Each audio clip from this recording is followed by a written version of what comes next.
হরে Krishna. Flipkart থেকে দুটো জিনিস অর্ডার করেছিলাম। কাল মায়াপুর যাচ্ছি আমরা, তাই জন্য দুটো জিনিস অর্ডার করেছিলাম। সেই দুটো জিনিস আনবক্স করে আমি এখন দেখাবো তোমাদের যে দুটো জিনিস কী। এই দুটো জিনিসই ভগবানের সেবায় লাগবে, কীভাবে বা জিনিসগুলোই বা কী সেগুলো সব আমরা এখন দেখে নেব। দেখো, একটা বেরিয়ে গেল মিনি মাইক।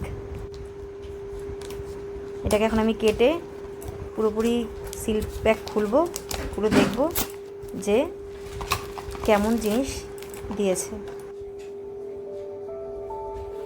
বাহ, দেখে তো বেশ ভালোই লাগছে। আমি এরকমই অর্ডার করেছিলাম, তো ডেফিনেটলি এরকমই আসবে এবং আমার এটা খুব পছন্দ ছিল।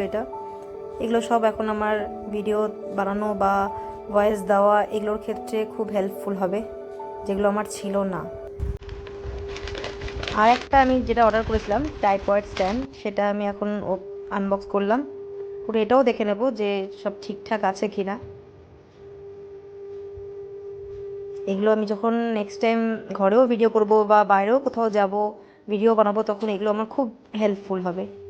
ট্রাইপড স্ট্যান্ডটাও ঠিকঠাক আছে। চলো, এগুলোকে এখন ভগবানের সেবায় লাগাবো। সব কিছুই আলটিমেটলি ভগবানের সেবায় লাগানো যায়, বাট সেটা কীভাবে সেটাই শুধু আমাদের জানতে হবে।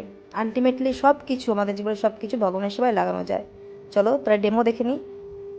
দেখো, আমার ফ্লিপকার্ট থেকে অর্ডার দেওয়া জিনিসটা ভগবানের সেবায় লেগে গেল।